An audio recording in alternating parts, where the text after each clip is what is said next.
नमस्कार, आदाब, सत श्री अकाल मेरे दोस्तों। आ गया आपका होस्ट और दोस्त प्रतीक सिंह लेकर के प्रमुख तथ्यों के साथ आपके लिए पॉलिटी की वीडियो का अगला क्लास। आज वीडियो नंबर 38 पे हम हैं पॉलिटी के, अर्थात हम इससे पहले 37 वीडियोस पढ़ चुके हैं, है ना। मतलब समझ रहे हैं कि हम लोग बहुत गहनता से चर्चा करते आ रहे हैं। साथ हम संविधान के भाग 5वें में हैं, जिसमें आप पढ़ते हैं संघ सरकार या केंद्र सरकार। उसी भाग 5वें में आज आप जानने वाले हैं भारतीय संसद। तो भारतीय संसद का कौन सा सर? भारतीय संसद का ही इससे पहले मैंने आपको 5 क्लास पढ़ा दिए। भारतीय संसद का ये 6वां क्लास है। सिर्फ भारतीय संसद से जुड़ा हुआ ये 6वें नंबर का क्लास है।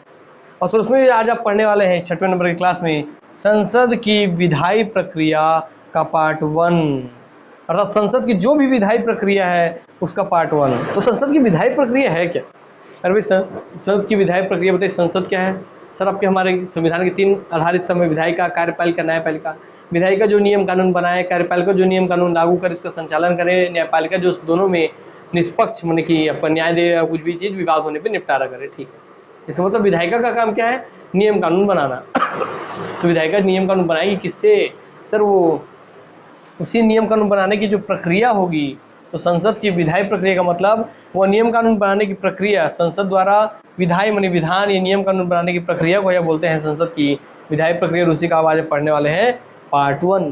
प्रॉब्लम पढ़ने से पहले ही आपको समझ होना चाहिए कि हम यार हाँ आज पढ़ क्या रहे हैं, संसद में नियम कानून बनते कैसे, उसकी प्रक्रिया आज हम पढ़ रहे हैं। बस सिंपल सा बात है। तो आइए आते हैं दोस्तों हमारे क्लास की ओर हम सीधा दोस्तों ये संविधान के 22 भाग, उनके नाम, उनके अनुच्छेद में आपको पूरा पढ़वा चुका हूँ, पूरा रटवा चुका हूँ। अब आपको टाइम मुझे बचेगा तब मैं आपके एग्जाम किसी इस क्लास के एंड में आपको रिवीजन करवाऊंगा, अन्यथा अब आपको खुद से रिवीजन करते हुए चलना है। क्लियर? आइए, तो जब टाइम बचा तो मैं करवा दूंगा इसका रिवीजन 22 भागों का, है ना। हर दिन कुछ कुछ भाग ले लेके, और अगर टाइम नहीं बचा तो आपको खुद से रिवीजन करना है, क्योंकि इससे पहले जो 36 क्लास हुए हैं उसमें मैंने भरपूर रिवीजन करवाया इसके 22 भाग, उसके नाम, उसके अनुच्छेदों का। आपका टारगेट क्या है कि सर हर दिन एक भाग, उसका नाम, उसका अनुच्छेद पढ़िए, ताकि 22 दिन में 22 भाग, उसका नाम, उसका अनुच्छेद आपको याद रहे, तो आपको लोड भी नहीं पड़ेगा और आपको याद भी हो जाएगा। तो आज हम आते हैं सीधा अपने मुद्दे पर, संसद की विधायी प्रक्रिया पर। संसद के दोनों सदनों में विधायी प्रक्रिया समान है, अर्थात संसद के 2 सदन है, लोकसभा और राज्यसभा, निम्न सदन, उच्च सदन। दोनों ही सदन में जो भी विधायी प्रक्रिया, नियम कानून बनाने की जो प्रक्रिया है वो समान है। तो इस पर भी क्वेश्चन खेल सकता है कि नहीं विधायी प्रक्रिया जो है लोकसभा के पास ज़्यादा है, उसके पास, राज्यसभा के पास कम है। ऐसा नहीं दोस्तों, दोनों के पास विधायी प्रक्रिया समान है। प्रत्येक विधेयक को प्रत्येक सदन में समान चरणों से गुजरना होता है। क्या बोल रहे हैं? प्रत्येक विधेयक को प्रत्येक सदन में समान चरणों से गुजरना होता है। चाहे वो लोकसभा में कोई विधेयक बने तो राज्यसभा से जाएगा जांच होने के लिए, फिर जाएगा राष्ट्रपति के पास। राज्यसभा से कोई विधेयक बने तो लोकसभा के पास जाएगा जांच होने के लिए, फिर जाएगा राष्ट्रपति के पास। अर्थात दोनों विधेयक कहीं भी आए, कुछ विधेयक को छोड़ करके, नॉर्मल जो विधेयकों से साधारण विधेयक वो कहीं भी आए, कहीं भी आने के बाद वो एक जिस सदन में आएगा दूसरे सदन में जांच होने जाएगा, जिस सदन में आएगा दूसरे सदन में जांच होने जाएगा। ठीक है कि भाई हमने ये नियम कानून बनाया है, एक सदन बोला हमने नियम कानून बना लिया, दूसरा सदन बोलेगा लाओ हम जांचते हैं। जब जांच के देखें हाँ सब चीज़ सही है तो भाई वो राष्ट्रपति जी के पास जाएगा। चलिए, जैसे कि स्कूल में आप होमवर्क करके ले जाते हैं तो मैडम आपका जांचती है कि आपका होमवर्क सही है कि नहीं। जहाँ गलती होती बताती है, मैडम कह रही गलती है बेटे इसको सुधारो, हाँ जो सही बोलती है वेरी गुड बेटे। तो वैसे ही है दोस्तों, सेम स्कूल की तरह। और वो आपके प्रिंसिपल हो गए हमारे राष्ट्रपति जी। विधेयक, एक विधेयक कानून के लिए एक प्रस्ताव है। तो बहुत लोगों को डाउट रहता है सर विधेयक क्या होता है, विधेयक क्या होता है? तो एक विधेयक कानून के लिए एक प्रस्ताव है जो विधिवत अधिनियमित होने पर एक अधिनियम या कानून बन जाता है। अर्थात लोगों को डाउट होता है सर इसमें, एक है विधेयक, एक है विधेयक में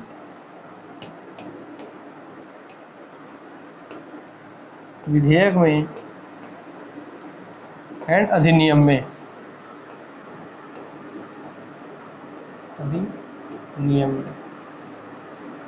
दोस्तों विधेयक ही पास होने के बाद अधिनियम बनता है। तो विधेयक ही पास होता है तो अधिनियम बनता है। अर्थात ये पास होने की प्रक्रिया क्या है? अर्थात ये पास होने की प्रक्रिया ही यही है कि आप एक कागज का टुकड़ा लेके आए, पूरा कोई नियम कानून पर लिख के उसके बारे में जानकारी लिख के लेके आए, फिर ये जाएगा कहाँ? मान लीजिए लोकसभा में लेके आया गया तो लोकसभा में लेके आया इसको, लोकसभा नियम बिल लेके आया, ठीक है, यहाँ सबको चर्चा वर्चा हो गई कि हाँ ठीक है भाई तुम्हारे नियम कानून सही है, तब ये जाएगा कहाँ जांच होने के लिए, यहाँ पे नियम लाया लोकसभा में लाया, और दोस्तों फिर जांच होने के लिए कहाँ जा सर जांच होने के लिए जा रहा है ये राज्यसभा में, ठीक। और जब लोकसभा में आया, राज्यसभा में जांच हो गया, तब वो क्या हुआ पारित, तब हो गया राष्ट्रपति जी के पास, राष्ट्रपति जी के पास गया, फिर राष्ट्रपति जी उस पर अपना हस्ताक्षर करेंगे, हस्ताक्षर करेंगे, तब वह चीज़ हस्ताक्षर करेंगे, तब वह विधेयक जो है अधिनियम बन जाएगा, अधिनियम बन जाएगा। मगर इसी पे एक और चीज़ है, यहाँ पे भाई क्या है, यहाँ पे तो भाई लाया जा रहा है जो विधेयक है वह विधेयक, ये अपने आप में क्या है सर, ये विधेयक है ना, ये एक विधेयक है, विधेयक, तो विधेयक लाना या लाया जाना है, तो विधेयक आप दोस्तों लोकसभा में ला सकते हैं, विधेयक को सर आप लोकसभा के साथ साथ राज्यसभा में भी ला सकते हैं। लोकसभा में होगा तो जांच होने के लिए राज्यसभा जाएगा, लोकसभा में आएगा तो जांच होने के लिए राज्यसभा जाएगा, राज्यसभा में आएगा तो जांच होने के लिए लोकसभा में जाएगा, और उसके बाद फाइनल चरण में तो वही है कि फाइनल चरण में दोनों में राष्ट्रपति जी के पास जाएगा, राष्ट्रपति हस्ताक्षर करेंगे, वो अधिनियम बन जाएगा। तो कुछ नहीं दोस्तों, विधेयक एक कानून के लिए एक प्रस्ताव है, इसे भी एक प्रस्तावना है कि देखिए भैया हम एक कानून बनाना चाहते हैं, हम एक कानून बनाना चाहते हैं, इस कानून के लिए यह प्रस्ताव है कि कानून ऐसे ऐसे होगा, ये कानून से ये इम्पैक्ट पड़ेगा, ये इसका असर होगा, इसको ऐसे हम लागू करेंगे, इसको ऐसे इम्प्लीमेंट करेंगे, इसका ये फ़ायदा होगा, ये चीज़ें इससे मिलेंगी। तो पूरा प्रस्ताव जिस कागज़ में लिखे दोस्तों, उस कागज़ को है बोलेंगे कानून बनाने के लिए जो आप लेके आए पूरा प्रस्ताव, पहले दोस्तों कागज़ को ही बोलेंगे विधेयक।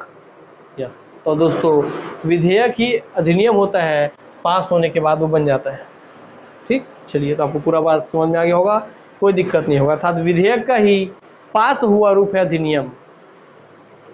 विधेयक एक प्रस्ताव है, विधेयक एक प्रस्ताव है कानून के लिए, और जो कि विधिवत अधिनियमित होने पर एक अधिनियम या कानून बन जाता है। वह विधिवत अधिनियमित मतलब यही है कि लोकसभा में आए तो राज्यसभा में जांच हो, फिर राष्ट्रपति के पास हस्ताक्षर होता है, वो अधिनियम बन जाता है। और अधिनियम बनता है, इसका मतलब अधिनियम बनने का मतलब जो कानून का प्रस्ताव लाए थे अब वो अधिनियम बन गया, इसका मतलब वो कानून बन गया, अब वो एक कानून हो गया। यहाँ पे विधायिका का काम खत्म, अब इस कानून को लागू कराने का काम कार्यपालिका का होता है। क्लियर? Yes sir. आइए आगे बढ़ते हैं। विधेयकों के प्रकार, तो आपको विधेयक और अधिनियम में कोई डाउट नहीं होगा, बहुत सारे बच्चों को नहीं पता रहता है, मगर आज के बाद आपको कभी डाउट नहीं होगा, कोई चीज़ जानने का टेंशन नहीं होगा। तो मुझे विधेयक अधिनियम में अंतर क्या है, तो विधेयक का पारित रूप या पास हुआ रूप या अधिनियम है, इतना बोल दीजिएगा काफ़ी है। या जब प्रस्ताव आता है तो उसे विधेयक कहते हैं, जब प्रस्ताव पास हो जाता है तो उसे अधिनियम कहते हैं। यस। और पास कैसे होता है, राष्ट्रपति जी के हस्ताक्षर के बाद ही कोई भी विधेयक आपका कानून बनता है, अंतिम चरण है उसमें राष्ट्रपति जी का हस्ताक्षर। विधेयकों के प्रकार, संसद में पेश किए गए विधेयक दो प्रकार के होते हैं। संसद में जो भी हम विधेयक पेश करते हैं वो दोस्तों दो प्रकार के होते हैं। एकदम आप बोलो प्रैक्टिकली सीख रहे हैं, पूरा संसद का निर्माण आप कर रहे हैं, सोचिए खुद। एक है पहले सार्वजनिक विधेयक, हाँ, और दूसरा है असार्वजनिक विधेयक। तो भाई दो चीज़ होगा, एक तो भाई सार्वजनिक विधेयक होगा, एक असार्वजनिक विधेयक होगा। चलिए, एक पब्लिक सेक्टर के लिए, एक नॉन पब्लिक सेक्टर के लिए। तो देखते हैं, संसद में पेश किए विधेयक दो प्रकार के होते हैं, सार्वजनिक विधेयक और असार्वजनिक विधेयक। अब दोनों में अंतर क्या है उसको हम अच्छे जान जाते हैं, दोनों में क्या मतलब है दोनों को, भैया आइए देखते हैं।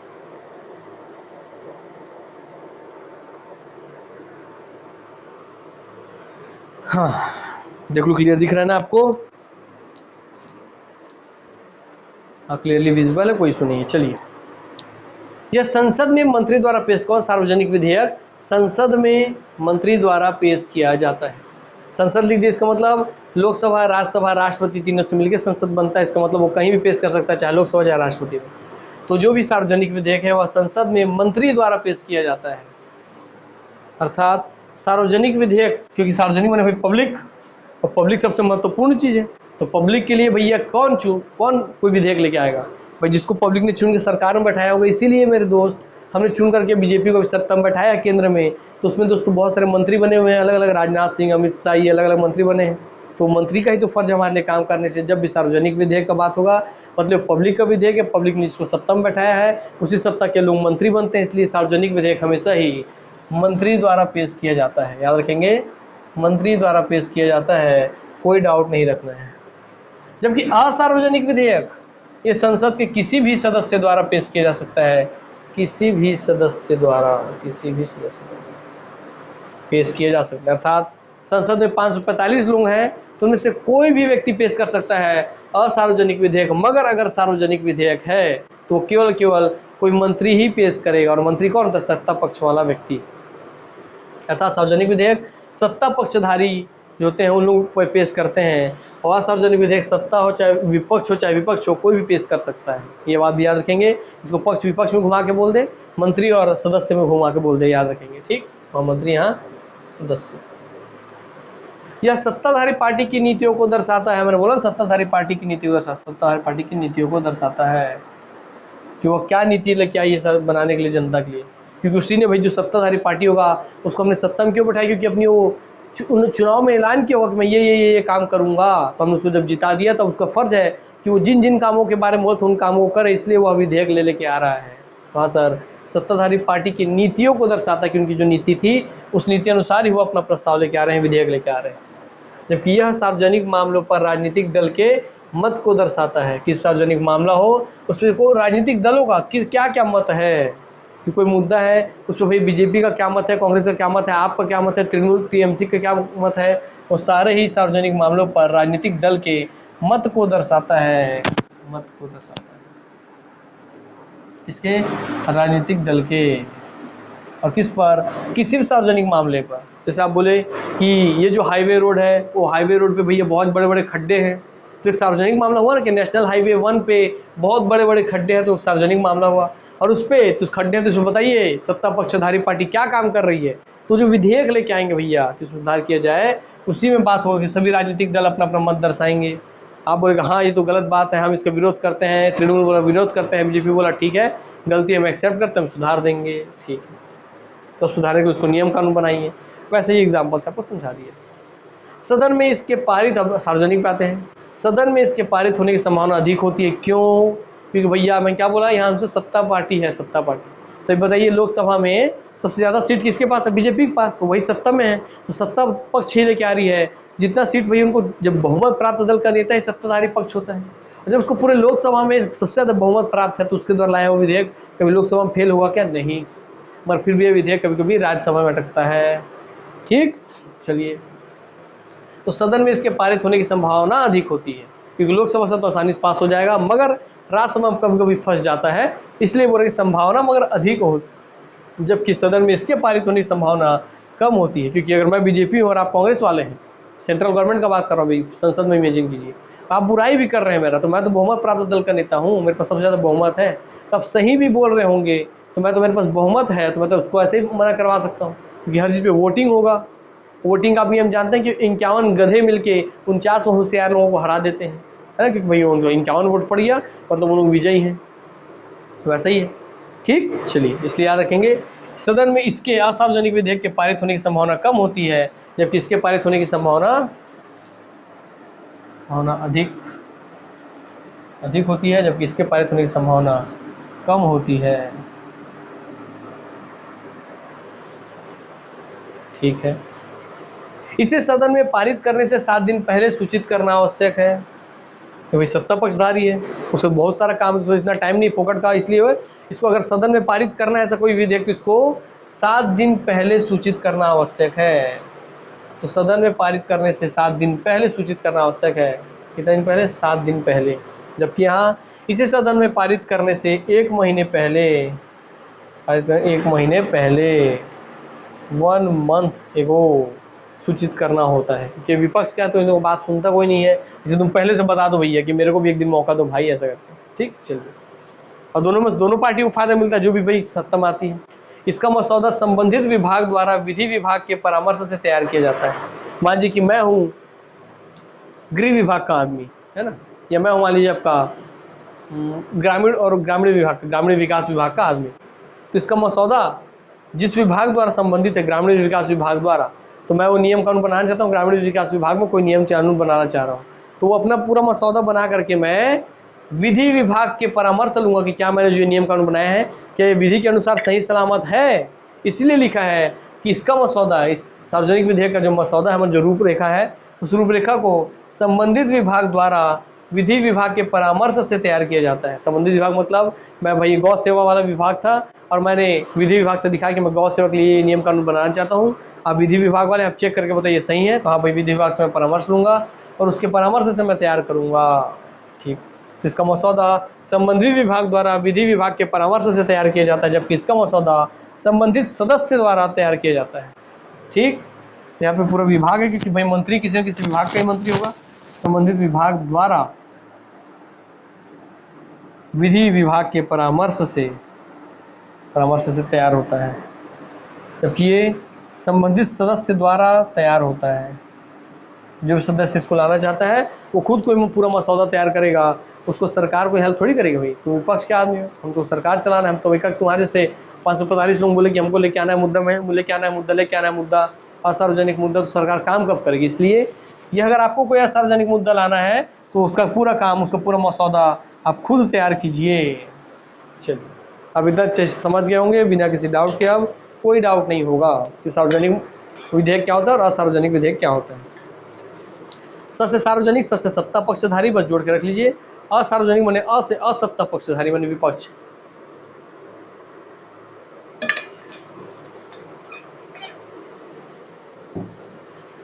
चलिए, क्लियर हो ये बातें, आइए आगे बढ़ते हैं।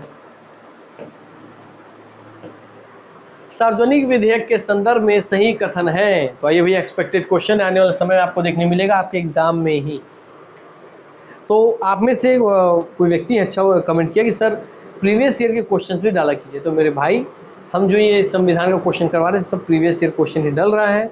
हालांकि इसके बाद आप लोग ऐसा रुझान तो दे नहीं रहे हैं, तो ऐसा रुझान के बाद हम सोचे थे कि जो व्यापम पीएससी के क्वेश्चन डाले जा रहे हैं इसमें, ऐसा नहीं कि नहीं डाले जा रहे हैं, सब प्रीवियस ईयर क्वेश्चन ही डल रहे हैं, है ना। और उसके बाद प्रीवियस ईयर के बाद जो लगता है कि और आने की संभावना है, उसको हम संभावित लिख के डालते हैं। तो लिखा रहता है विगत वर्ष में आया हुआ है, पिछले वर्ष में आया हुआ है ना, प्रीवियस ईयर क्वेश्चन करके लिखा रहता है जो पिछले वर्ष का क्वेश्चन रहता है। तो क्वेश्चन सारे वर्षों के सम्मिलित किए जा रहे हैं, उसके लिए आप निश्चिंत रहिए। फिर भी आप बोलेंगे डेडिकेटेड पूरे व्यापम में आए हुए संविधान का क्वेश्चन लीजिए, उसको समझाइए, तो दोस्तों वो क्वेश्चन आंसर की सीरीज हो जाएगी, है ना। वो क्वेश्चन आंसर की सीरीज हो जाएगी, ये भी आपकी थ्योरी की सीरीज है, दोनों अलग अलग चीज़ें हैं। अगर आप लोग रुझान दिखाते कि भाई उतना अच्छे से पढ़ते, लाइक करते, शेयर करते, कमेंट करते, एक्टिव रहते, तो भैया हम भी वो वाला सीरीज़ भी चला देते हैं। मगर आप इसी को नहीं देख रहे हैं, अभी थ्योरी को ही जहाँ आपको सीखना चाहिए। जब तक आप थ्योरी नहीं सीखेंगे तब तक आप इसका क्वेश्चन कैसे बनाएंगे। जब तक आपको ये नहीं पता होगा कि आपके परिवार में 5 सदस्य हैं, तो आपको कोई क्वेश्चन आ गया कि राम प्रतीक के मेरे परिवार में मान लीजिए 7 सदस्य हैं, तो प्रतीक के परिवार में 7 सदस्य, आपको पता ही नहीं, लिख दिया प्रतीक के परिवार में से 2 सदस्य बाहर घूमने गए हैं, तो बताइए कितने सदस्य बचे। तो जब तक आपको ये नहीं पता कि मेरे परिवार में 7 सदस्य हैं, आप कैसे बताएंगे 2 बाहर घूमने गए तो 5 सदस्य बचे, ये नहीं बता सकते। इसलिए पहले थ्योरी पढ़ना आवश्यक है मेरे दोस्त, तभी आप क्वेश्चन बना सकते हैं। ठीक, आइए, सार्वजनिक विधेयक के संदर्भ में सही कथन है, यह संसद में मंत्री द्वारा पेश किया जाता है।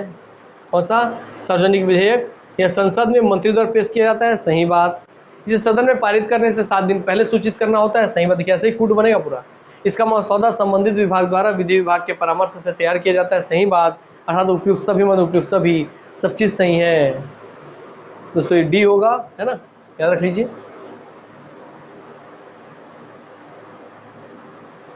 हाँ, ये गलत दिया है, ये हो जाएगा आंसर इसका डी डी डी। ठीक, क्योंकि अब विषय पढ़े अभी, यस, तो प्रिंट मिस्टेक होता है, उसको मत ध्यान दीजिएगा। आप जो थ्योरी पढ़ रहे हैं उस पर यकीन रखिए और आगे बढ़ते रहिए। चलिए, विधेयकों का वर्गीकरण। अब देखिए भैया, विधेयक पढ़ लिए, सार्वजनिक विधेयक क्या होता है, विधेयक क्या होता है, अधिनियम क्या होता है, पहले ये जाने। विधेयक में सार्वजनिक 2 प्रकार के होते हैं, सार्वजनिक विधेयक, असार्वजनिक विधेयक। अब ये देखिए, पूरा सा विधेयकों का वर्गीकरण देख लीजिए कि संसद में पेश किए गए विधेयकों को प्रक्रिया के आधार पर, जो प्रक्रिया होती है पूरे विधेयक की, उस प्रक्रिया के आधार पर 4 श्रेणियों में वर्गीकृत किया जाता है। यहीं से एक क्वेश्चन निकल जाएगा, संसद में पेश किए गए विधेयकों को उनकी प्रक्रिया के आधार पर कितने श्रेणियों में वर्गीकृत किया जाता है। तो आपको पता नहीं सर, प्रक्रिया के आधार पर, केवल प्रक्रिया के आधार पर 4 श्रेणियों में वर्गीकृत किया जा सकता है। साधारण विधेयक, धन विधेयक, वित्त विधेयक और आपका संविधान संशोधन विधेयक। तो दोस्तों विधेयक के 4 प्रकार के होते हैं, साधारण विधेयक, धन विधेयक, वित्त विधेयक और संविधान संशोधन विधेयक। याद रखिए, यस, क्योंकि चारों की प्रक्रिया अलग अलग है, इसलिए प्रक्रिया के आधार पर किसी विधेयक को आप 4 हिस्सों में तोड़ते हैं: साधारण विधेयक, धन विधेयक, वित्त विधेयक और संविधान संशोधन विधेयक। तो साधारण विधेयक क्या है? वित्तीय विषयों के अलावा किसी अन्य मामले से संबंधित, अर्थात कोई भी ऐसा विषय जिसमें बस वित्त का मामला ना हो, वित्त से जुड़ा हुआ मामला ना हो, तो वित्त वाला मामले को छोड़ करके बाकी सारे ही मामले, अन्य सारे मामले आते हैं साधारण विधेयक के अंतर्गत। फिर धन विधेयक पे आते हैं। कर धान, कितना कर लगेगा, सार्वजनिक व्यय, कितना हमको सरकार व्यय करेगी, जैसे वित्तीय मामलों से संबंधित। अर्थात धन विधेयक क्या है कि सरकार को भी कितना कितना पैसा खर्चा करना है, कितना कितना टैक्स लगाना है, नहीं लगाने, एक तरीके से बजट आप समझिए, तो पूरा बजट के बारे में जानकारी वाला हिस्सा है धन विधेयक का। ठीक है। कहते हैं वित्त विधेयक, वित्तीय मामलों से संबंधित लेकिन धन विधेयकों से अलग है, क्योंकि धन विधेयक में सरकार कहाँ कहाँ कितना कितना पैसा खर्च करेगी ये सब बताया जाता है, ऊपर ऊपर समझिए। हाँ, मगर वित्त विधेयक में उसका पूरा हिसाब किताब ब्यौरा रखा जाता है, मगर इसमें हमसे कि वित्तीय मामलों से संबंधित, लेकिन धन विधेयकों से अलग है। ये भी वित्तीय मामलों से ही जुड़ा हुआ है, क्योंकि पैसा की बात कर रहे, खर्च होने का ही, मगर धन विधेयक से अलग मुद्दे रहते हैं, क्योंकि धन विधेयक की कुछ सीमा होगी ना, बजट में सरकार कुछ निश्चित चीज़ों की बात कर पाता होगा, उसके अलावा और भी तो बहुत सारे वित्तीय मामले होंगे। तो बजट वाला पूरा जो मामला है दोस्तों धन विधेयक, और उसके अलावा और जितना वित्तीय मामला है सारा वित्तीय विधेयक में यहाँ पे समझ जाइए। संविधान संशोधन विधेयक, संविधान के प्रावधानों में संशोधन से संबंधित। जब भी आपको संविधान में संशोधन करना है, संविधान के किसी भी प्रावधान में आपको संशोधन करना है, तो आपको संविधान संशोधन विधेयक लाना होता है। इसको इस तरह की समझिए धन विधेयक, वित्त विधेयक को, कि भैया आपके पिताजी जब पैसा कमाते हैं तो उनको कुछ मेजर फैक्टर है कि भाई मेरे बच्चों को पढ़ाई पे खर्चा करना ही है, घर के राशन पे खर्चा करना ही है, तो हो गया दोस्तों धन विधेयक, जिसको एकदम मेजर चीज़ें हैं धन विधेयक। मगर उनके अलावा कुछ छठ के चीज़ की पैसा बच जाए तो हाँ यार मैं बैंक में जाके भी 100 रुपये FD कर देता हूँ या 1000 रुपये FD कर देता हूँ, हाँ यार मैं थोड़ा सा LIC करवा लेता हूँ, हाँ मैं थोड़ा सा जीवन बीमा करा लेता हूँ, हाँ मेरे पेट्रोल का खर्चा भी तो है, यस, हाँ कोई मूवी लेके जाना है, तो सब कोई पैसा तो सब जगह खर्च हो रहा है। मगर जो सबसे बड़े बड़े मेजर फैक्टर है, रोटी कपड़ा मकान, तो भाई रोटी कपड़ा सब खाने का व्यवस्था है तो अनाज भर दिया, कपड़ा तो भाई तन पे कपड़ा, मेरे बच्चों को कपड़ा खरीदना है, मकान भैया तो घर बनाने का, घर का किराया दे तो घर के किराया, मकान बनवा रहे मकान, बच्चों को पढ़ाई जरूरी है, वो जरूरी चीज़ हो गई है ना। हाँ, तो दोस्तों जो बड़ी बड़ी चीज़ें हैं, मेजर चीज़ें, वो धन विधेयक में, और वित्त विधेयक में उसको छोड़ के बाकी जितनी चीज़ें हैं सारे वित्त विधेयक में, इसलिए दोनों में मामले अलग होते हैं। तो साधारण विधेयक में वित्त मामलों को छोड़ करके सारे विधेयक आपके साधारण विधेयक, वित्त से जुड़े हुए 2 विधेयक, धन विधेयक, वित्त विधेयक, और धन विधेयक में मेजर चीज़ें, वित्त विधेयक में उसको छोड़ करके अन्य सारी चीज़ें, और संविधान संशोधन विधेयक में संविधान में जब भी संशोधन करना हो तो उससे जुड़ा हुआ विधेयक। तो ये 4 चीज़ें हो गई। उम्मीद करता हूँ अच्छे से आपको समझ में भी आ गया होगा, तो कोई डाउट दिक्कत भी नहीं होगा। आइए आगे बढ़ते हैं। अब आते हैं साधारण विधेयक के ऊपर हम। प्रथम वाचन, प्रस्तुतिकरण के साथ राजपत्र में प्रकाशित करना। तो प्रथम वाचन में जब पहली बार वाचन होगा, पहली बार लोग उस पर बात करेंगे, तो उसको प्रस्तुतिकरण के साथ राजपत्र में प्रकाशित करना। उसको प्रस्तुत आपने किया, उसके साथ ही साथ आपको राजपत्र में प्रकाशित करना है। द्वितीय वाचन, जब दोबारा उस पर वाचन होगा, दोबारा उस पर लोग बोलने के लिए बैठेंगे, इस वाचन में विस्तृत समीक्षा की जाती है तथा विधेयक को अंतिम रूप दिया जाता है। इस वाचन में पहले साधारण बहस होती है, साधारण बहस के बाद समिति अवस्था आती है, समिति की अवस्था आती है। समिति अवस्था में विधेयक पर खंडशः विचार विमर्श होता है। क्या बोल रहे, समझ में आ रहा है बात? आइए समझाता हूँ मैं। पहले इन 2 वाचन को लेते हैं, प्रथम वाचन और द्वितीय वाचन। अर्थात मैंने कोई भी विधेयक लाना चाहा, मैं साधारण विधेयक ला रहा हूँ किसी मुद्दे पर, वित्त छोड़ के किसी और मुद्दे पर, तो मैं कोई भी और मुद्दे पर लाऊंगा तो साधारण विधेयक लाऊंगा, ठीक है। तो सबसे पहले उस विधेयक को पहली बार जब हम पूरी संसद में लेके आऊँगा कि सब भैया मुझे पेश करना है ये, ठीक है। जब पहली बार विधेयक में लाके मैं प्रस्तुत कर रहा हूँ, पहली बार मैंने प्रथम वाचन में जब उसको प्रस्तुत कर रहा हूँ तो उसको प्रस्तुत करूँगा, और प्रस्तुत करने के बाद ही उसको मैं क्या करूँगा, पूरे राजपत्र में प्रकाशित करूँगा। राजपत्र में प्रकाशित क्यों करूँगा? ताकि दोस्तों अगर मेरे पास, समझाता हूँ, ऐसे अलग अलग राजपत्र में जब मैं प्रकाशित करूँगा, अलग अलग राजपत्र में मैं प्रकाशित करूँगा। राजपत्र कुछ नहीं, सरकार का पत्र समझिए, सरकारी कागज़ का सील मोहर लगा वाला, यहाँ से ही ऐसे बहुत सारे कागज़ होंगे। जब मैं इसको आपके सामने प्रस्तुत किया, सदन में प्रस्तुत किया, आप बैठे हुए, लोकसभा अध्यक्ष बैठे, मान लीजिए, मैं आपके सामने प्रस्तुत कर दिया, ये मेरा मसौदा है, साधारण विधेयक लाया हूँ मैं। तो भाई सिर्फ उनको थोड़ी देखना है लोकसभा अध्यक्ष को, संसद तो पूरे सदस्यों से मिलकर बनती है लोकसभा। हाँ, तो भैया उन सब में बांटना भी तो होगा ना। इसलिए जो इस विधेयक में लिखा है उसको ऐसे ही पूरे पेपर में छपवा करके सभी में मैं वितरण करूंगा। तो राजपत्र का वितरण करेंगे ना, तब तो सबके पास जाएगा, तब तो उसमें सब विचार विमर्श करने के लिए फिर बाद में बैठेंगे ना। तो आज मैं प्रस्तुत करूंगा और उसका फोटोकॉपी करा के राजपत्र में सबको बांटूंगा। इसलिए पहला वाचन में क्या होता है, उसको प्रस्तुत करते हैं और उसके साथ ही राजपत्र में प्रकाशित करते हैं, ताकि हर किसी के पास उसकी कॉपी पहुंच जाए। और जब आपको कॉपी मिल गई तो फिर संसद में इतना टाइम तो है कि आप वहीं बैठ के पढ़िए 4 घंटे, फिर जाकर बात कीजिए। हाँ, तब उसको अपने साथ लेके चल जाएंगे घर में बैठ के उसको देखेंगे, अरे यार इसमें ये चीज़ सही है, ये गलत है, मैं इस बात पे घेरूंगा पक्ष को, इस बात पे घेरूंगा विपक्ष को, इस बात पे मैं उंगली उठाऊंगा, ये बात कमी है, ये बात अच्छा है। ठीक है, आप घर में चर्चा कर लिए, अब क्या होगा, आप दोबारा फिर बैठेंगे इसी विधेयक पे बात करने के लिए। चलो भाई, अब हमने सब पढ़ लिया है, तुम्हारे जो नियम बनाए थे, चलो तो सबको आपस में बात करना है। ये तो भाई कोई एक पक्ष बना के ले आए साधारण विधेयक, तो बाकी सबको तो पता था ना, इसलिए पहले उनको दे दिया जाता है कि भैया पढ़ लो, जान लो क्या है।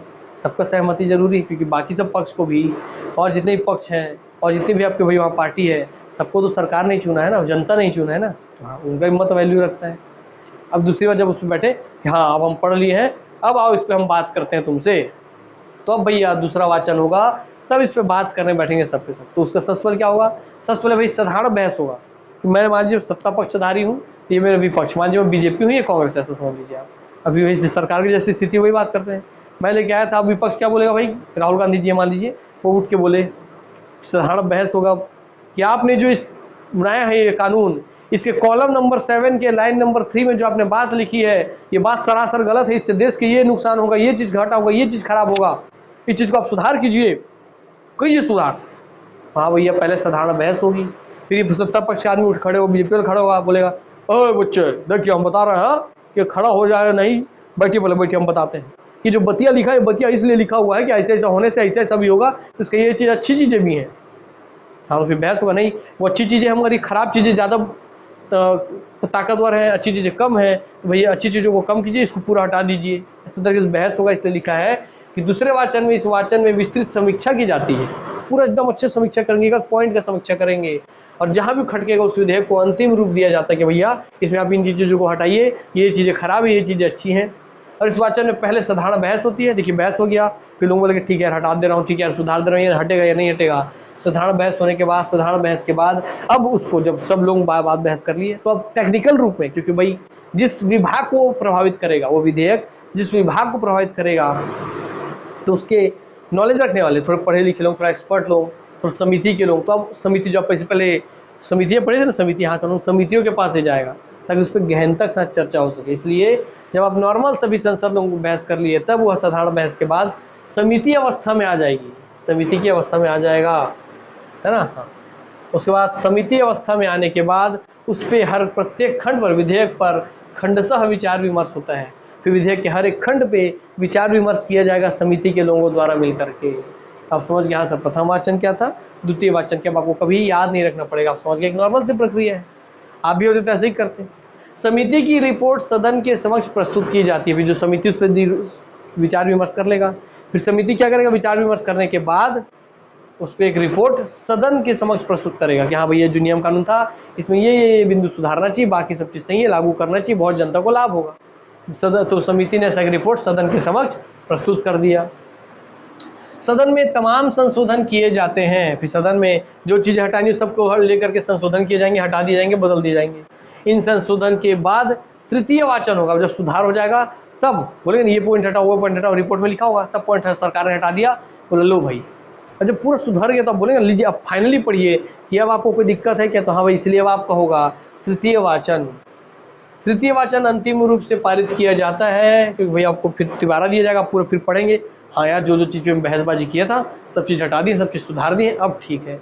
तो तृतीय वाचन में अंतिम रूप से पारित किया जाता है और तकनीकी अशुद्धियों को दूर किया जाता है। इसके बाद मतदान के द्वारा पारित कर द्वितीय सदन में भेजा जाता है।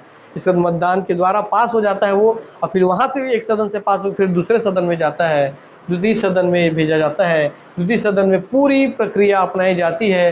द्वितीय सदन में पारित होने के बाद राष्ट्रपति के, फिर द्वितीय सदन जब वो जाएगा तो वहाँ भी ऐसे ही प्रथम वाचन, द्वितीय वाचन, तृतीय वाचन होगा। उसके बाद दोस्तों फिर हो जाएगा राष्ट्रपति जी के पास।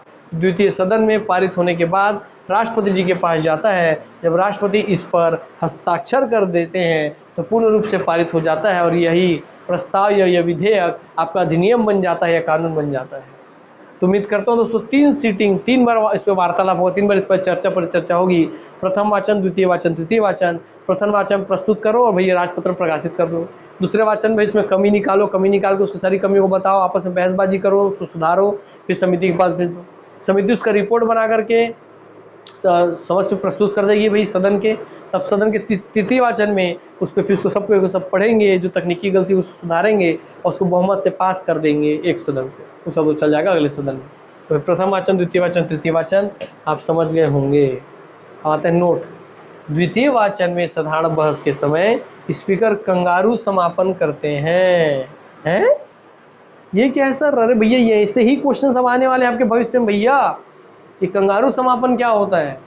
तो द्वितीय वाचन में साधारण बहस के बाद, साधारण बहस के समय जो स्पीकर है लोकसभा के चाहे राज्यसभा के, जो स्पीकर हैं वो कंगारू समापन कराते हैं। कंगारू समापन से आशय, कंगारू समापन का मतलब क्या है? तो वो कंगारू समापन से आशय विधेयक के सभी खंडों पर चर्चा न होकर मुख्य खंडों पर स्पीकर चर्चा कराते हैं, अर्थात जो मुख्य नहीं है उनको छोड़कर द्वितीय वाचन में खंडशः मतदान होता है और तृतीय वाचन में संपूर्ण विधेयक पर मतदान होता है। अर्थात क्या बोल रहे हैं कि दूसरे वाचन में साधारण बहस के समय स्पीकर कंगारू समापन करते हैं। जब लोग साधारण बहस कर रहे हैं तो उठाते हैं कि यार ये मुद्दा बहुत विवादित हो रहा है ना, तो फिर जो स्पीकर हो क्या करते हैं, जब साधारण बहस हो रहा था द्वितीय वाचन के समय, तो क्या करते हैं वो कंगारू मतदान कराते हैं, कंगारू समापन करते हैं। कंगारू समापन का मतलब कि भैया 50 पॉइंट है और उसमें बहस कितने पे हो रहा है? दूसरे पे, फिर 8वें पे, फिर 13वें पे, फिर 33वें पे, फिर 43 पे, फिर 49 पे। तो सीधा सीधा कंगारू की तरह जम करके 2 से सीधा 8, फिर 13, फिर 43, फिर 56 ऐसे करेंगे वो। अर्थात सीधा सीधा जिन मुद्दे पे बहस बार बार फंस रहा है मुद्दा, जो उसका उस विधेयक का मुख्य मुद्दा होगा, केवल उस पर ही साधारण चर्चा करने के लिए उन पॉइंट्स को हाईलाइट करते हैं, उस पर ही सबका मतदान लेते हैं, सबका उस पर ही एक एक मत जानते हैं। एक एक खंड पे जो विवादित खंड है केवल उन पे ही वो मतदान करवाते हैं, सबका मत जानते हैं। क्लियर हो गई बात? वही लिखा हुआ है, क्योंकि वो कूद के पूरे विधेयक पे अब चल नहीं रहे हैं, एक से दूसरे से 5वें, 5वें से 8वें, 8वें से 15वें पे कूद रहे हैं, इसलिए कंगारू की तरफ कूद रहे हैं, इसलिए से कहते हैं कंगारू समापन कराना। क्लियर हो गई बातें? Yes sir. तो अगर आपको समझ में आया होगा, आज एक बहुत नया कॉन्सेप्ट सीखे होंगे आप, तो आप संसद में अगर ये चीज़ सीखे हैं दोस्तों, तो आपको क्लास का वैल्यू आपको पता चल रहा होगा। जो पढ़ने वाले बच्चे हैं ना उनको तो पता होगा कि यार आज से हम सुने तक नहीं थे, क्वेश्चन आ जाता तो क्या होता हमारा, कि क्या होता है संसद का कंगारू समापन प्रक्रिया।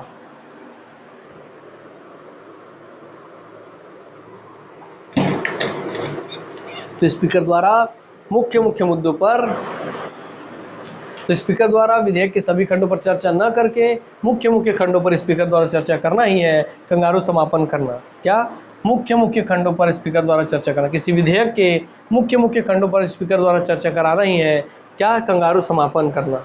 अर्थात जो मुख्य नहीं है उनको छोड़कर द्वितीय वाचन में खंडशः मतदान होता है, वह तृतीय वाचन में तो संपूर्ण विधेयक पर मतदान होता है। तो आप बात जान ही चुके हैं। चलिए आते हैं क्वेश्चंस पे। देख लीजिए भैया, द्वितीय वाचन में साधारण बहस के समय स्पीकर के कंगारू समापन से तात्पर्य है। और ये क्वेश्चन आ गया तो मैं लिख रहा हूँ, आप में से एक भी ऐसा बच्चा नहीं हो जिसको ये बात पता होगा और वो बना क्या था, हमारा आप पढ़ लिए हैं तो अब आप घमंड में जाके चूर होकर के जाके बोले हाँ अब तो मैं बना दूंगा। तो आप में से एक ऐसा बच्चा नहीं था जिससे क्वेश्चन बनता, क्योंकि आप शब्द ही नहीं सुने होते कभी कंगारू समापन क्या है। ठीक, यस सर। आइए देखते हैं। स्पीकर विधेयक के सभी खंडों पर चर्चा करते हैं? नहीं, स्पीकर विधेयक के सभी खंडों पर चर्चा न कराकर मुख्य खंडों पर चर्चा कराते हैं। सही बात, इसलिए आंसर बी भी हो गया। स्पीकर विधेयक के जो मुख्य खंड नहीं है उन पर चर्चा कराते हैं? नहीं, स्पीकर सभी खंडों को छोड़कर केवल मुख्य खंडों पर चर्चा कराते हैं। यही है कंगारू समापन कराना। और ये होता है किस पे? इससे क्वेश्चन पूछ लीजिए कब होता है, तो आप बोलेंगे द्वितीय वाचन के समय होता है। ये बात याद रखिए, क्वेश्चन भी बन जाएगा। ये किस वाचन में होता है कंगारू समापन? प्रथम वाचन, द्वितीय वाचन, तृतीय वाचन। तो आप बोलेंगे द्वितीय वाचन के समय। बोला यार आपको ऐसा कंटेंट मिला जिसका आने वाले भविष्य में क्वेश्चन यहीं से दिखेंगे, और कैसा भी क्वेश्चन आपको आ जाए आपको बोलेंगे हाँ यार पढ़ा तो था, मैं रिविजन नहीं किया हो इसलिए नहीं बन रहा, बात अलग, मैं पढ़ा हूँ और पढ़ के गए तो बना भी देंगे फट से। ठीक, आइए तो कंटेंट का वैल्यू समझिए दोस्तों। वित्तीय मामलों से संबंधित वित्त विधेयक या फाइनेंस बिल। तो वित्तीय मामलों से संबंधित वित्त विधेयक या हाँ, तो वित्तीय मामलों से संबंधित वित्त विधेयक या फाइनेंस बिल। तो वित्त विधेयक या फाइनेंस बिल क्या होता है, आइए देखिए। आप इस पर साधारण विधेयक देख लिए, अब आप वित्त विधेयक देख रहे हैं और देख रहे हैं वित्त विधेयक या फाइनेंस बिल देख रहे हैं। अनुच्छेद 117(1), इसमें अनुच्छेद 110 तथा कुल अन्य मामले आते हैं। उन अन्य मामलों में मुख्यतः ऋण वाले 117(1) के तहत जो वित्त विधेयक है वह दो मामलों में धन विधेयक के समान है। ठीक, तो वह सबसे पहली बात यही, जो वित्त विधेयक है वो संविधान के किस अनुच्छेद में है, तो आप बोलेंगे अनुच्छेद 117 में। ठीक ठीक,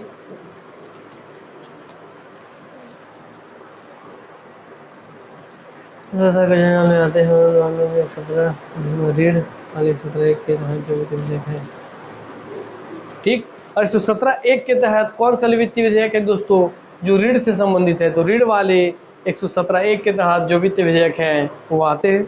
और दोस्तों वही वित्त विधेयक जो है वह दो मामलों में, वह वित्त विधेयक दो मामलों में धन विधेयक के समान है ना। दो मामलों में वित्त विधेयक भी धन मामलों के समान होता है, धन विधेयक के समान होता है। ये बात ध्यान रखिएगा। वित्त विधेयक किसमें, अनुच्छेद 117 है, अनुच्छेद 117(1) में है।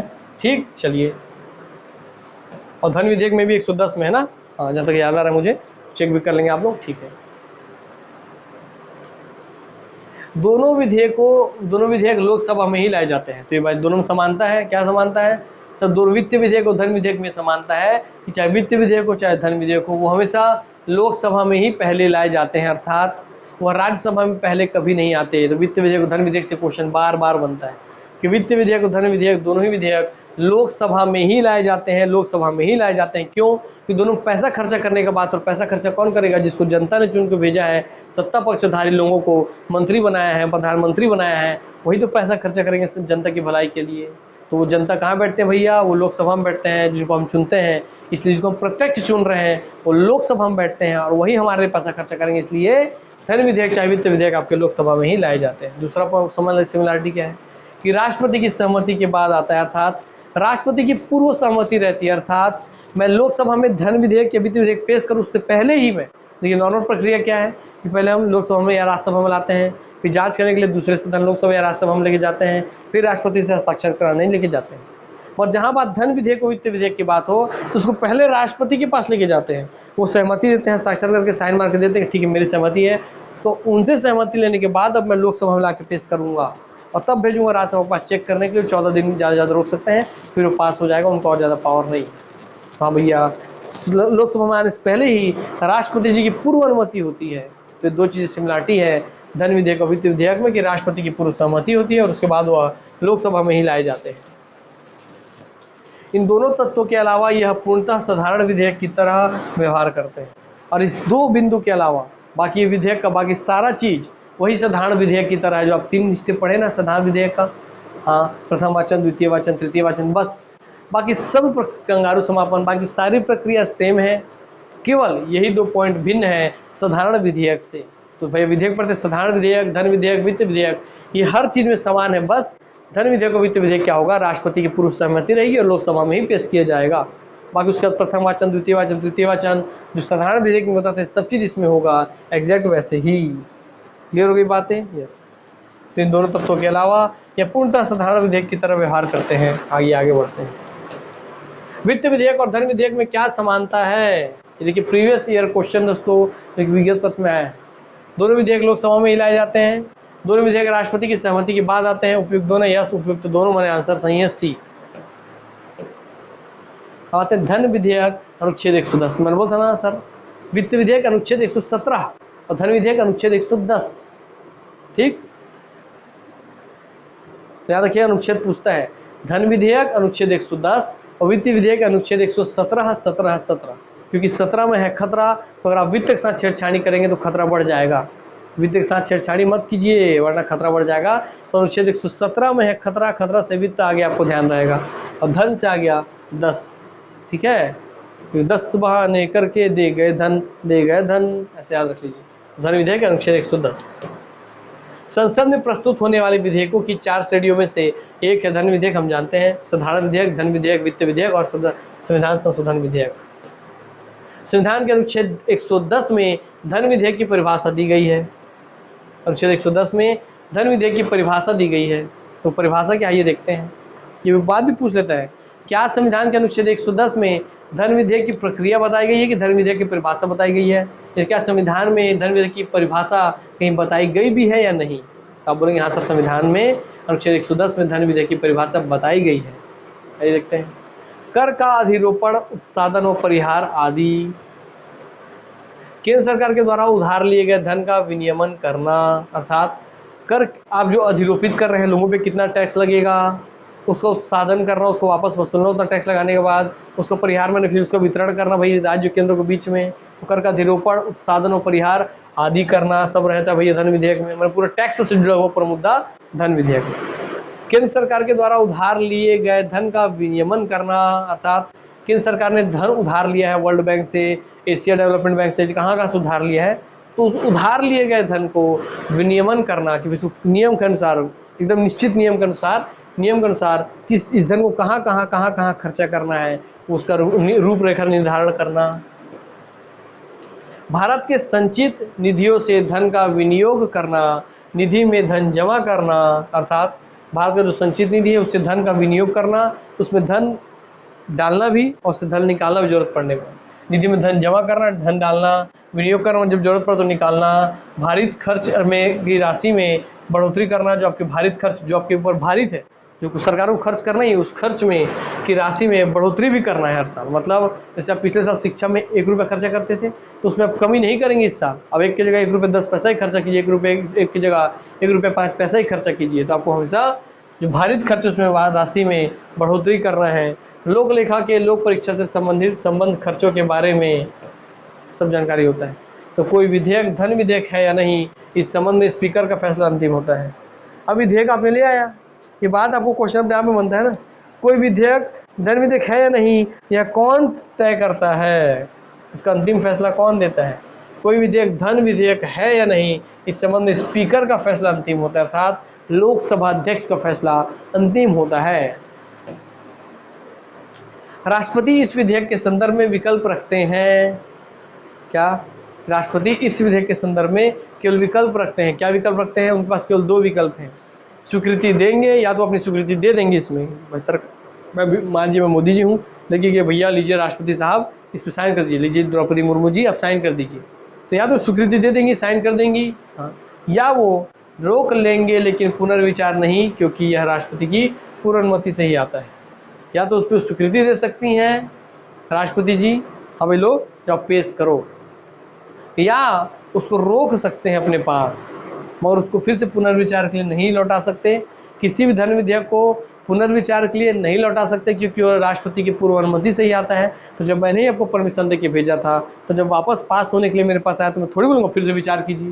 अरे भाई जब मेरे साथ पूछ के लेके गए हो तो उसी चीज़ को थोड़ी बोलूँगा फिर से सोचो। तो ये बात है कि इसको रोक सकते हैं बोले राष्ट्रपति जी, मगर पुनर्विचार के लिए नहीं बोल सकते क्योंकि राष्ट्रपति की पूर्व अनुमति से ही आता है। क्लियर? आइए, यदि धन विधेयक पारित न हो तो सरकार का इस्तीफा दिया जाना बाध्यकारी है। क्यों?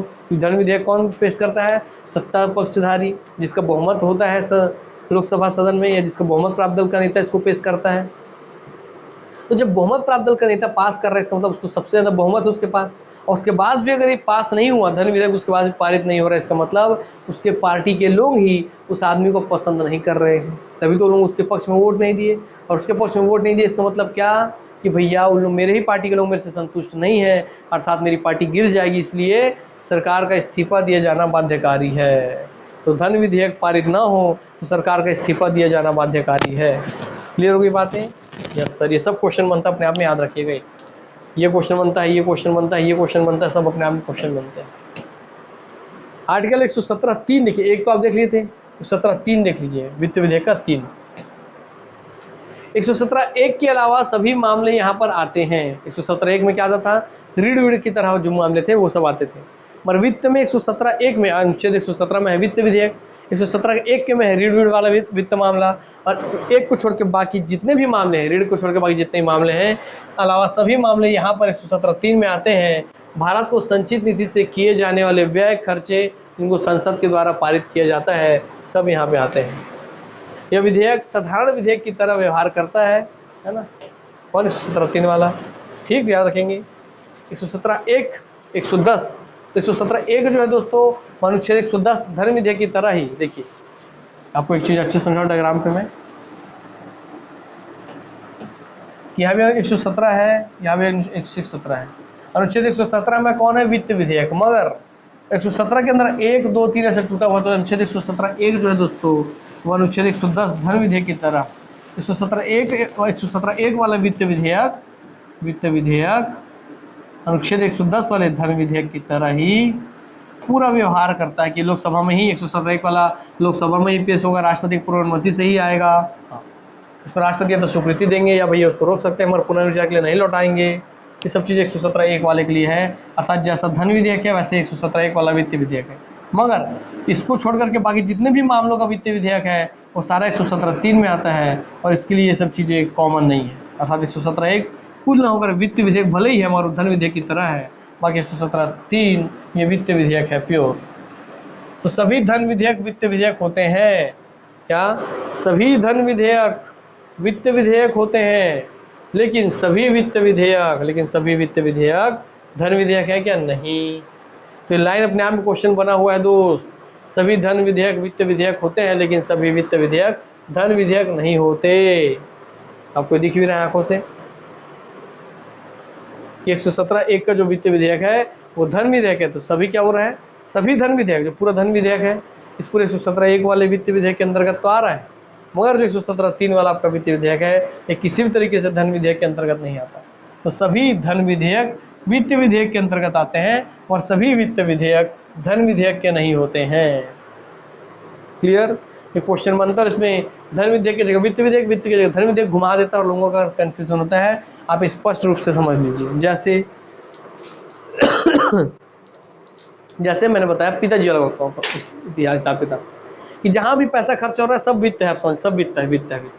मगर मैंने क्या बोलता पिताजी, मगर भैया रोटी कपड़ा मकान बच्चे की पढ़ाई लिखाई ये सब चीज़ मेजरली खर्चा करते हैं। जो मेजरली खर्चा कर रहे हैं वहाँ भी तो पैसा खर्च हो रहा है ना, वहाँ भी हिसाब किताब तो रखना पड़ेगा। पूरे पैसे का हिसाब किताब रखना आपका क्या कहलाता है? वित्त कहलाता है। आप ये समझ लीजिए। मगर जो मेन चीज़ों पर खर्चा होता है वो हो जाता है धन विधेयक। भाई मेन चीज़ों पर जो खर्चा कर रहे हैं उसका भी तो हिसाब किताब रख सकते हैं ना। जो मेन चीज़ पर खर्चा किए जब वो धन विधेयक है और उसका भी हिसाब किताब रखते हैं, इसका मतलब सभी धन विधेयक तो वित्त विधेयक होते हैं, सभी धन विधेयक तो वित्त विधेयक होते हैं। क्योंकि पिताजी ने जो मेन चीज़ों पर खर्चा किया वो धन विधेयक था, मगर वित्त विधेयक भी है क्योंकि उसका हिसाब किताब पापा जी रख रहे हैं। यस, मगर उसके अलावा जो चिल्लर चीज़ें हैं जो कि वित्त ही है, जिनका हिसाब किताब बहुत बड़ा सेक्टर नहीं है, जो मेजर चीज़ें नहीं है जहाँ खर्चा करना, जैसे कभी मूवी दिखाना, कभी गार्डन घूमना, कभी गुपचुप खा लेना, आइसक्रीम खिला देना बच्चों को, हाँ ये सब बड़ी खर्चे नहीं है, मगर इसका भी तो हिसाब किताब रखते हैं ना पापा जी। यस, तो सभी वित्त विधेयक धन विधेयक नहीं हो सकते। सारे धन विधेयक जो मेजर खर्चे हैं वो तो वित्त विधेयक होते हैं। तो सभी धन विधेयक वित्त विधेयक होते हैं, और सारे वित्त विधेयक धन विधेयक नहीं होते, लेकिन सभी वित्त विधेयक धन विधेयक नहीं होते। अब आपको कभी डाउट नहीं होगा, इस पापा जी वाले कॉन्सेप्ट से आप याद रख लीजिएगा। चलिए क्वेश्चन देखते हैं। संविधान के किस अनुच्छेद में धन विधेयक की परिभाषा दी गई है? अनुच्छेद 110। आंसर सी, बात खत्म। प्रीवियस ईयर क्वेश्चन है, देख लीजिए आप खुद। कोई विधेयक धन विधेयक है या नहीं इसका निर्णय लिया जाएगा। प्रीवियस ईयर क्वेश्चन, कोई विधेयक धन विधेयक है या नहीं इसका निर्णय लिया जाएगा सभापति लोकसभा अध्यक्ष द्वारा। डी, लोकसभा अध्यक्ष द्वारा, स्पीकर द्वारा बोला था, तो क्योंकि धन विधेयक लोकसभा में ही पेश होता है सबसे पहले, इसलिए वही के अध्यक्ष जो है स्पीकर, लोकसभा के स्पीकर को लोकसभा अध्यक्ष बोलते हैं, तो वही निर्णय करेंगे। तो कोई विधेयक धन विधेयक है या नहीं इसका अंतिम निर्णय लेते हैं कौन? लोकसभा के अध्यक्ष। आंसर क्लियर हो गया, डी, जो आप पीछे पढ़े थे। क्लियर हुई बातें भैया? Yes sir. चलिए, तो इतना हो गया आपका हिस्सा। चलिए, अब आपको थोड़ा सा टाइम बचा तो मैं उसमें आपको अब भाग, संविधान के जो भाग है उनका आज आपको 1 से लेकर 6 तक का याद करवा देता हूँ। आइए,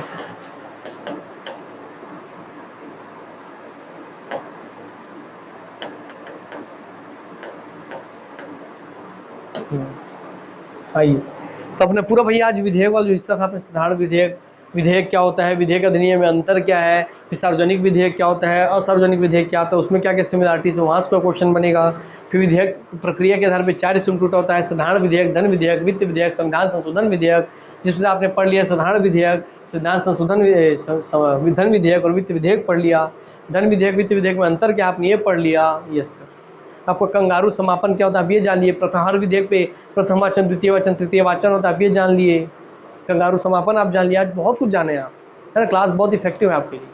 तो चलिए वो सब जानने के बाद अब हम आते हैं दोस्तों क्लास में। अगर आपको कुछ भी आज नया सीखने मिला और स्थिरता के साथ सीखने मिला, कंगारू समापन जैसा कॉन्सेप्ट है ना, प्रथम वाचन द्वितीय वाचन जैसा कॉन्सेप्ट अगर आपको नया सीखने मिला है तो क्लास को थोड़ा कमेंट तो कर दीजिए। इतना अच्छे से समझा रहा हूँ, इतने अच्छे से प्यार से बता रहा हूँ, तो इतने अच्छा हाई क्वालिटी का कंटेंट बना के लाया जा रहा है, तो कमेंट कीजिए, प्यार से शेयर कीजिए, थोड़ा लाइक भी कीजिए, है ना। स्टेटस लगा दीजिए, पैसा थोड़ी लगना है आपका। फिर हमारे इतना बोलने से फ़ायदा है नहीं, आप लगाते तो है नहीं। ठीक है चलिए, तो भाई थोड़ा टाइम है तो इसमें हम संविधान के बाकी भाग रिवीजन कर लेते हैं। तो संविधान में क्या आपके 22 भाग होते हैं। टोटल भाग है संविधान में 22 भाग, जो कि ऐसी गणना के अनुसार 25 हो जाते हैं। इन 22 भागों में 395 अनुच्छेद है, जो कि गणना के अनुसार 444 से ज़्यादा हो जाते हैं, है ना। 395 अनुच्छेद, ठीक। हाँ सर, चलिए उस 22 भाग में साथ हम भाग रट लेते हैं कुछ। आइए भाग 1 हम पढ़ लेते हैं। भाग 1 का नाम क्या होगा सर। पूरे भारत का संविधान हम पढ़ रहे हैं, तो भारत का संविधान सबसे पहला शब्द है भारत। तो भारत अपने आप में क्या है सर। भारत एक निश्चित भूखंड है, एक निश्चित क्षेत्र है, इसलिए सबसे पहला चीज़ है भारत का एक निश्चित क्षेत्र है, इसलिए संघ राज्य और उसका क्षेत्र। और वो क्षेत्र संघ राज्य में बटा हुआ है, वो क्षेत्र जो है संघ राज्य और उसका क्षेत्र। संघ राज्य और उसका क्षेत्र, जो भारत का क्षेत्र है वो संघ और राज्यों में बटा, इसलिए भाग 1 हो गया संघ राज्य एवं उसके क्षेत्र। इसका अनुच्छेद है, कोई भी क्षेत्र 4 दिशाओं में बटा होता है, इसका अनुच्छेद हो गया भैया अनुच्छेद 1 से 4। अनुच्छेद 1 से 4। फिर आता है भाग 2। भाग 2 सर, जब भी कोई क्षेत्र होगा तो भाई किसी भी क्षेत्र, किसी जमीन पे, कोई क्षेत्र पे कोई ना कोई वहाँ जनता निवास करेगी, तो उस क्षेत्र पर रहने वाली जनता को उस क्षेत्र का नागरिक कहते हैं, इसलिए भाग 2 हो जाता है नागरिकता। इस क्षेत्र पर रहने वाली जनता को वहाँ का नागरिकता है, तो भाई नागरिकता भाग 2 हो जाता है नागरिकता। इसी सीक्वेंस में, इसी कॉन्सेप्ट से किस भाग के बाद कौन सा भाग डाला गया, इसी कॉन्सेप्ट से डाला गया जो आपको बता रहा हूँ मैं। याद करने के लिए सिर्फ नहीं बता रहा हूँ, ये रियल माने में यही कॉन्सेप्ट भी है। हाँ सर, अनुच्छेद 4 के बाद आता है 5, और 5 से देखिए 4 के बाद आता है 5, और 1 को डबल करके लिख दिया आपने 11 हो गया भैया। 1 से 4, 5 से 11, देखिए 4 से बना 5, 1 को डबल करके लिख दिया 11। हाँ सर, तो आपको अनुच्छेद भी याद हो गया। क्या था सर आपका भाग 3। जो रेगुलर देख रहे हैं उनके आत्मा तक बसा दिया जाएगा संविधान में। बोला होने बात सर, बताइए कोई क्षेत्र है उसमें जो जनता निवास करी उनको वहाँ के नागरिक बोल दिए, और जब आप मेरे क्षेत्र में निवास करते हैं, आप मेरे घर के नागरिक हो गए, तो आपको कुछ अधिकार प्राप्त होंगे। जैसे आपका घर का कोई निश्चित क्षेत्र है, जिस व्यक्ति को आप अपने घर में पनाह दे दिए, तो उसको भी उस घर में भैया 2 वक्त का खाना पीना, नहाने धोने, बाथरूम जाने सबका तो अधिकार मिल गया ना। अर्थात किसी भी क्षेत्र में जिसको आप अपना नागरिक बोल दिए, उसको कुछ ना कुछ अधिकार आप देते ही हैं, कुछ ना कुछ अधिकार उसको प्राप्त होता है। इसलिए तीसरा हिस्सा हो जाएगा अधिकार। तो अधिकार में मौलिक अधिकार, मौलिक अधिकार फंडामेंटल राइट्स, FR, मौलिक अधिकार फंडामेंटल राइट्स। फिर देखिए सर अनुच्छेद क्या होगा। सर अनुच्छेद हो जाएगा 11 के बाद आता है 12। तो सर 12 से क्या होगा सर, देखिए 5 से 12 से हो गया आपका 35। कैसे सर, 12 3 36 होता है, 1 कम, 12 3 36 से 1 कम, तो 1 से 4 5 से गया 12 से 35 हो गया। ठीक है, फिर आगे सर आपका भाग 4।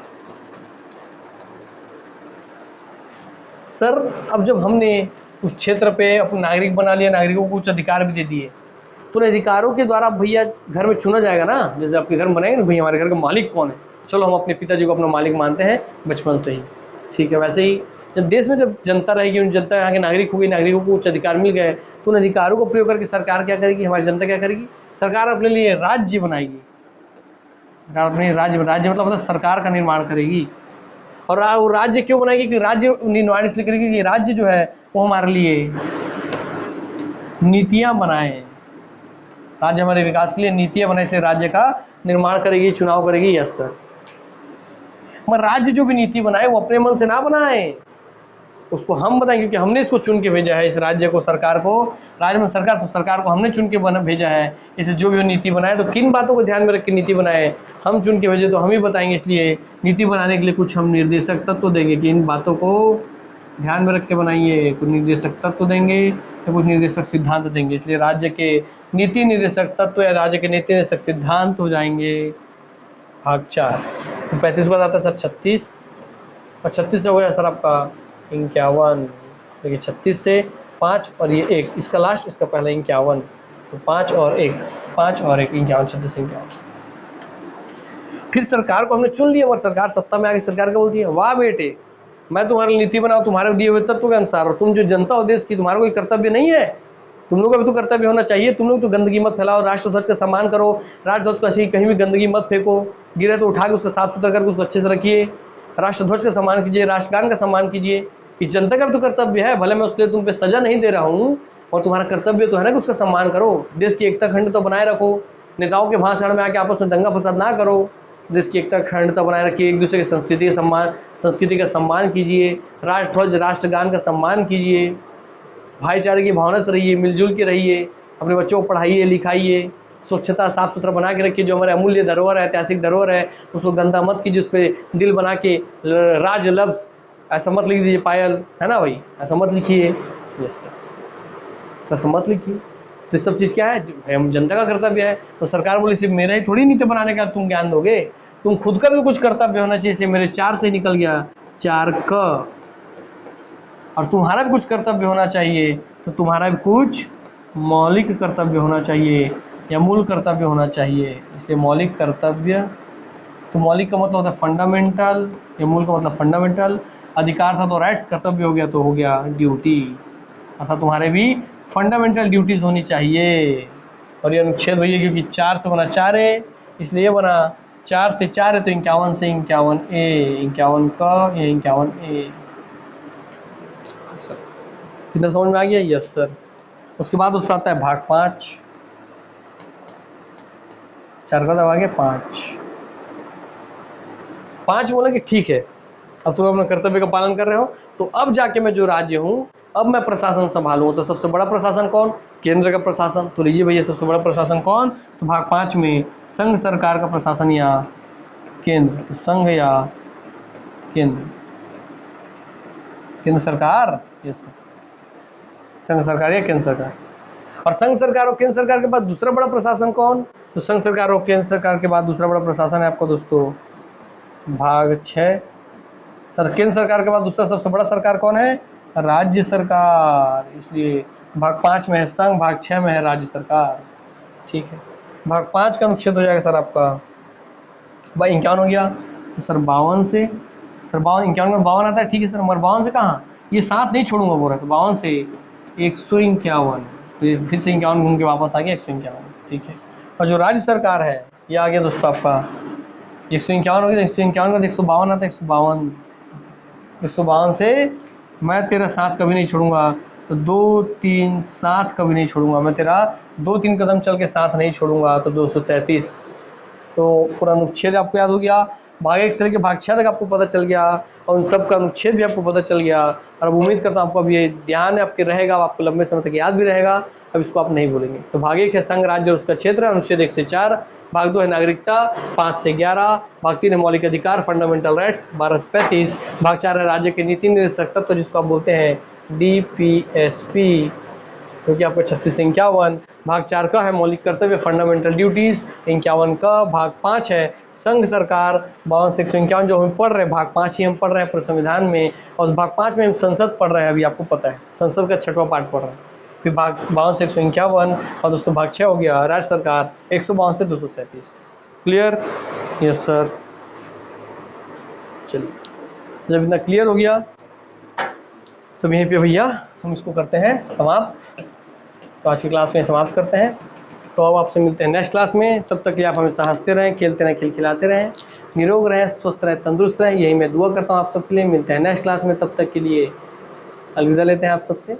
और फिर एक बात बताऊँगा कि संविधान का हर दिन आपको होमवर्क है, एक भाग उसका नाम उसका अनुच्छेद, हर दिन एक एक भाग पढ़िए, 22 भी वीडियो देखें तो 22 दिन में पूरा सब आपको खत्म हो जाएगा, है ना। तो उससे आपको कभी दिक्कत नहीं होगा, उससे भी पुट वाले क्वेश्चंस बनते हैं। पहली बात तो ये हो गई। दूसरी बात क्या है इंपॉर्टेंट, कि आपको जो आज नया नया सीखे हैं कंगारू कॉन्सेप्ट, कंगारू समापन, है ना, प्रथम वाचन, द्वितीय वचन, तृतीय वचन, इसको किसी न किसी दोस्त को सुनाइए, किसी न किसी दोस्त को बोलिए, ताकि आपको अच्छे से याद रहे। उसको सुनेगा तो बिना मन के सुनेगा, उसको लंबे समय याद नहीं रहेगा, मगर आपको याद रहेगा। तो कॉम्पिटिशन का डर मत रखिए, बस सुनाइए, चार लोगों को बोलिए, जबरदस्ती बताइए, ताकि आपको अच्छे से याद हो जाए वो चीज़ें। तो जब भी आप कुछ नया सीखते हैं उसको चार लोगों को बता दीजिए कीजिए, चार लोगों को सुना दिए कि जबरदस्ती, ताकि आपको लंबे समय याद रहे। और आपके पास अगर कोई नहीं है सुनाने वाला, तो खुद ही आपको आईना के सामने खड़े हुए खुद को सुनाइए कि देख भाई ऐसे ऐसे होता है कंगारू समापन। जो मुख्य मुख्य मुद्दे होते हैं किसी विधेयक के, उसके मुख्य मुख्य मुद्दों पर चर्चा की जाती है, और जो बाकी सारे मुख्य खंडों को इग्नोर मार दिया जाता है, उसी को कंगारू समापन बोलते हैं विधेयक के। ऐसा करके आप खुद से बात कीजिए, तभी आपको वो चीज़ लंबे समय तक याद रहेगा। चलिए, तो कैसे लोगों को लंबे समय याद रहे वो आपको पैटर्न में बता दिया हूँ। तो चलिए यहीं पर अपनी वाणी को विराम देते हैं, आप सबसे विदा लेते हैं। मिलते हैं नेक्स्ट क्लास में, तब तक के लिए नमस्कार, जय हिंद, जय भारत, जय छत्तीसगढ़, वंदे मातरम। धन्यवाद। और क्लास अच्छी लगे तो कमेंट कीजिएगा क्या नया नया सीखने मिला है, और कमेंट कीजिए, प्यारा प्यारा मैं पढ़ने के लिए इंतजार करते रहता हूँ। आजकल कमेंट भी नहीं करते हैं आप लोग तो। और टेक केयर, लव यू, और शेयर कर दीजिए क्लास को, और लाइक कर दीजिएगा भाई। धन्यवाद।